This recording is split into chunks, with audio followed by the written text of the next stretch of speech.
जानकारी देना चाहेंगे? देखिए, खट्टर सरकार बच्चों के भविष्य के साथ खेलती है। खट्टर सरकार एक ऐसी सरकार है, 2018 में जींद का उपचुनाव हुआ, एक लॉलीपॉप दिया भर्ती का, और वो भर्तियां फिर बाद में नौजवान रोते पीटते रहे, परंतु वो चुनाव जीतने के लिए उसमें आंखों में धूल झोंकी। अब फिर एक लॉलीपॉप विधानसभा के और लोकसभा के चुनाव से पहले रात को 12 बजे निकालते हैं कि हमने 13,000 कुछ पदों में से 10,000 कुछ पद स्वीकृत कर दिए, भर दिए, उनका रिजल्ट निकाल दिया। पहली बार हिंदुस्तान के इतिहास में, दुनिया के इतिहास में एक पेपर के 2 रिजल्ट निकले। अभ्यर्थी किस रिजल्ट को सही माने और किसको गलत माने, ना उसके डॉक्यूमेंट्स की वेरिफिकेशन करी, ना ही उचित मार्क्स की वेरिफिकेशन करी।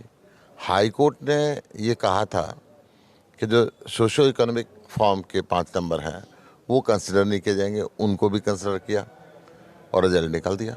रिजल्ट निकाल के ज्वाइनिंग करा दी रातों रात। अब जिनके नंबर ज़्यादा थे वो छूट गए, जिनके नंबर कम थे वो भी आ गए। एक परेशानी तो ये है। दूसरी परेशानी, दिल्ली के अंदर रनहोला थाने में इस पेपर लीक होने के एफआईआर दर्ज है, वो जांच चल रही है। वो जांच के अंदर लीक पाई जाएगी तो फिर लोग नौकरी से हटेंगे, पेपर रद्द होगा। हाई कोर्ट ने 5% नंबर ना कंसिडर करने का आदेश दे रखा है। फिर कंटेम्प्ट ऑफ कोर्ट होगा, फिर सरकार उस रिजल्ट को दोबारा चेंज करेगी। पेपर वेरिफिकेशन नहीं है, जितनों के पेपर गलत निकलेंगे फिर वो उनकी नौकरी जाएगी। इसके अलावा खट्टर साहब ने खुद एक घोषणा की थी अखबारों में, टेलीविज़न में, कि ग्रुप सी की वैकेंसी पहले निकालेंगे और ग्रुप डी की बाद में निकालेंगे। अब ग्रुप डी की उन्होंने पहले निकाल दी, ग्रुप डी की भर्ती पहले कर दी। जिन बच्चों का ग्रुप सी में आ गया फिर वो बच्चे वहाँ चले जाएंगे, तो फिर ये पद रिक्त हो जाएंगे। तो ये ऐसा क्यों, ये ऐसा बवंडर सिर्फ चुनाव के लिए?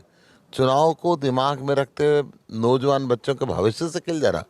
लोकसभा चुनाव जीतने के लिए इतना बड़ा बवंडर रच देना, ये आज हमने प्रेस कॉन्फ्रेंस करके डिटेल तथ्य, एफआईआर की कॉपी, हाईकोर्ट के ऑर्डर की कॉपी, ये सारे तथ्य मीडिया के सामने रखे। आपकी उसकी कॉपियां हम आपको भी दे देंगे। जी सर, जो एफआईआर की बात की आपने, जो दिल्ली में दर्ज हुई है, वो किस आधार पे जो पहले रद्द की गई थी, एफआईआर की गई थी, क्या कुछ पूरा मामला था, उसके बारे में थोड़ा डिटेल?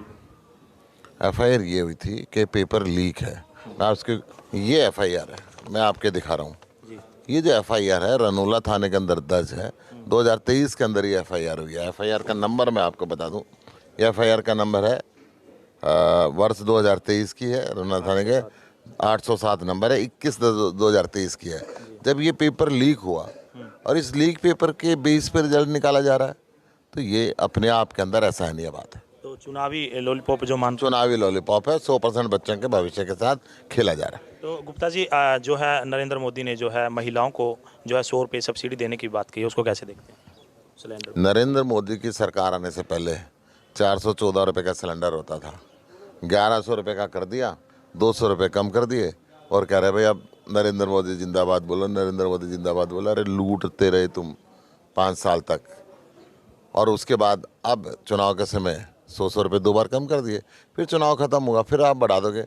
अंतर्राष्ट्रीय मार्केट के अंदर तेल की कीमत पहले से डाउन हुई है और आपने पहले से डबल इनकी कीमतें पेट्रोल की भी, डीजल की भी, रसोई गैस सिलेंडर की भी कर रखी। मनोहर लाल जी को डाटा दुरुस्त करने के लिए बोला था, उसके बारे में भी कुछ उन्होंने प्रतिक्रिया दी है, कोई मालूम?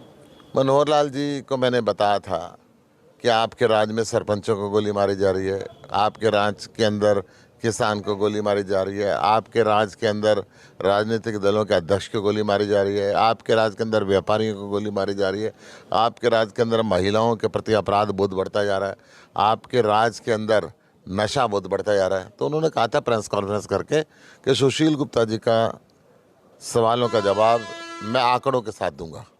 मैं कहना चाहता हूं आपके चैनल के माध्यम से, मनोहर लाल जी आपके पास आंकड़े नहीं है, आपके सारे आंकड़े फेल हो चुके हैं, अपराध का राज चारों तरफ हो गया है। अगर आप सही आंकड़े देखना चाहते हो तो कुरुक्षेत्र के मैदान में आओ, कुरुक्षेत्र की जनता आपको आंकड़े देगी। तो सर, तैयारियां कैसे चल रही हैं चुनाव को लेकर? बहुत शानदार तैयारियां चल रही हैं। जिस गांव के अंदर मैं जा रहा हूं बहुत शानदार तरीके से लोग वेलकम कर रहे हैं, और जो वर्तमान सांसद है, क्या बोलते हैं, गायब सैनी शायद, तो नायब सैनी, तो वो पूरे